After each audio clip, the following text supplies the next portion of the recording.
Let's go!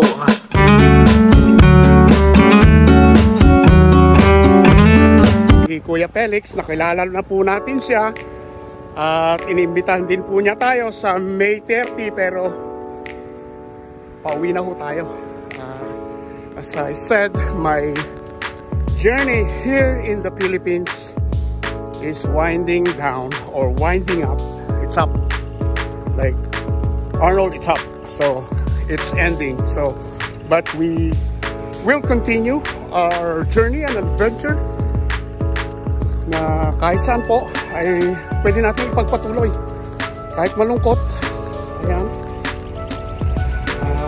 tuloy lang po ang buhay at ganyan naman po ang buhay, parang cycle lang po yan. Kaya po dito po sa muli sa aking pagbablog, yung subaybayan dito po sa Nueva Ecija, sa Quezon. Nakita ho natin si Kuya Felix. Until then, my next vlog, keep it safe, keep it healthy, and keep on moving, because moving is power. Power on. God bless. Initan naman guys, so ayan,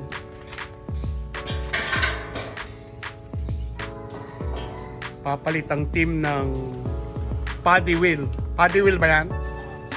Ayan, paddy wheel para tumakbo ho siya sa putikan, sa field paddy. Ayan, nire-ready na po namin ang aming hand tractor. Isa yan sa essential na makina na kailangan sa farming. Ayan, ayan na si Kasin. Nire-ready na niya at ako'y nandito sa tag-init. Ayan ho, 36 degrees ho, super init. Kaya sabi ko sa team, bilisan nila at linong coolest place from time to time. Ayan. Shout out sa inyo mga team.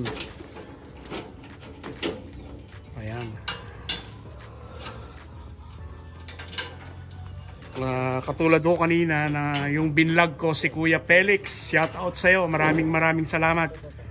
At iniimbitahan mo pa ako pero wala na akong time. Paalis na ako. Next time pupuntahan kita dyan sa Quezon. Salamat sa accommodation mo, at ang team namin ay dadalawin ka namin para makakuha ng technique o friendly visit. Super init. Kita niyo. Hindi ko na mapapangalanan ito.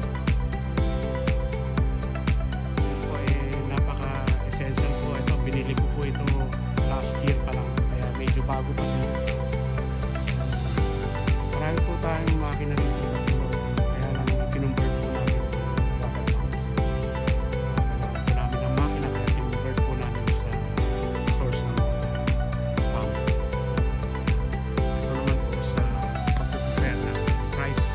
Field paddies. Ang aking mga gamit ay na-upgrade ko na. Palitan ko na rin ang iba pang mga parts. Kaya ayan, dito na po tayo sa farm. At ilang araw na namin ay nagpapaalam na po tayo rito na sana ay makabalik din po ang ganito po kainit din.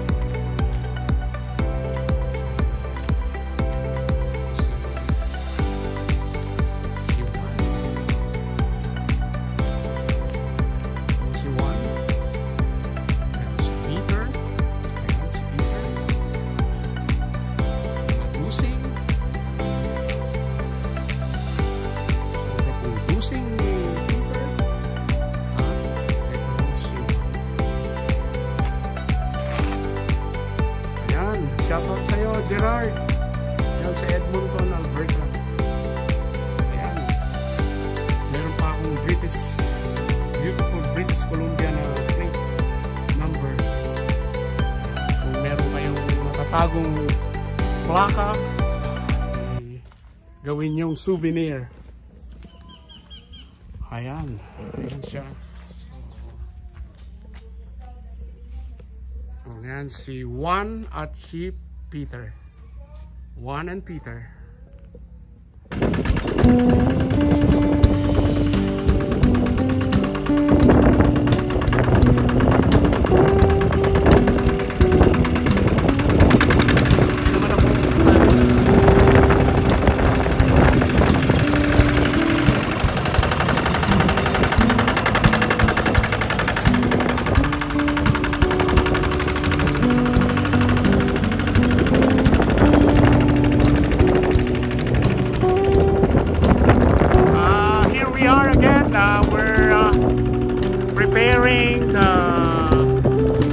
Seedlings patty para ho sa mga paghahanda namin ng binhi.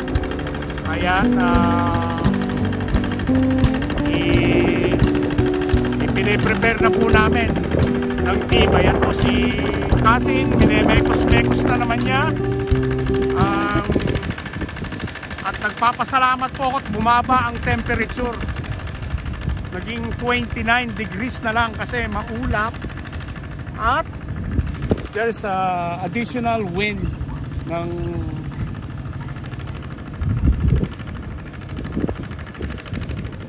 ayan.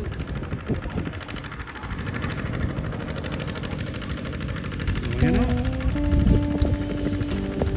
Tune in ho kayo rito sa aming number 1 area sa seedling patty namin. Ang seed po namin ay nakababad na, piniprepare na.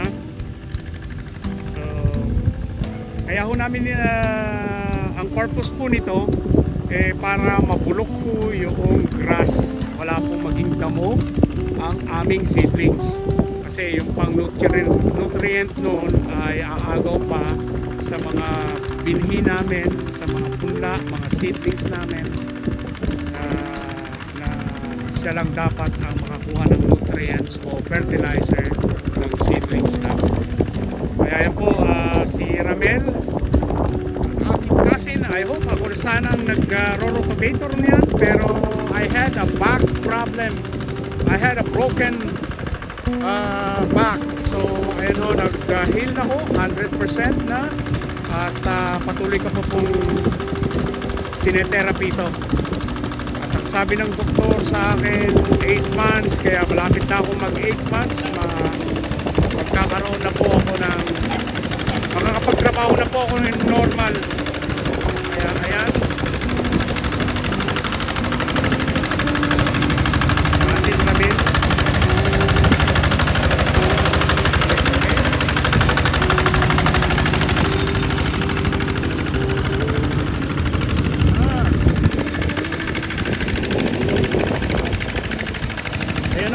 As you wish, pwede ho kayong tumalaw dito sa farm ng Manalotos Farm at welcome po kayo rito sa amin. Pwede kayong mag-barbecue, pwede kayong mag-request ng swimming pool namin. Ayan, chika-chika. Yun lang ho ang may offer po muna namin sa inyo. Kaya ito po ang team, piniprepare namin ang aming seedling patty.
tukob.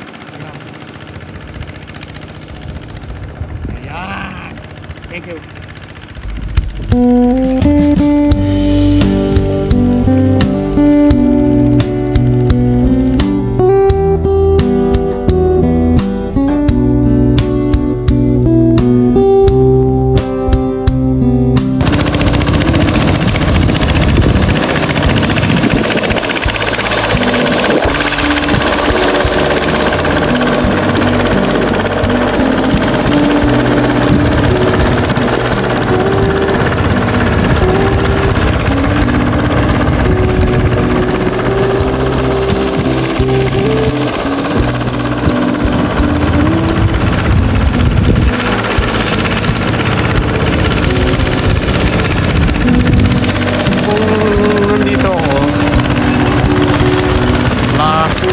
Ago, ginagawa ho ito.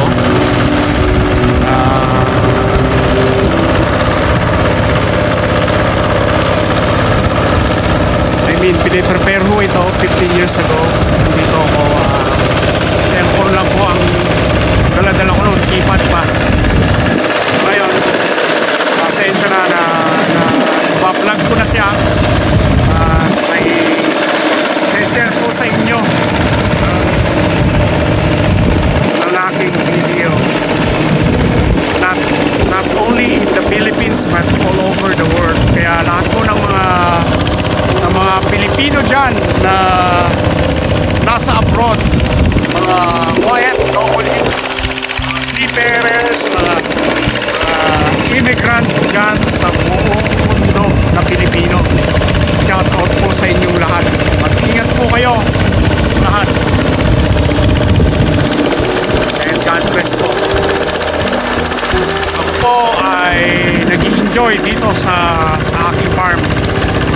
At kahit ho mahirap ang trabaho, mahirap ang mag-farming, if you want it and if you really, your passion is farming, it's priceless ho. Yan ho, priceless po talaga ang passion kong na lahat ay nagugustuhan mo, natutupad mo o ano. Kaya po malaki rin po ang sakripisyo dito sa farming. Kaya ayan.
Shoutout sa'yo, Kasin, na mekos muna. Keep it safe, keep it healthy, and keep on moving, because moving is power on. God bless.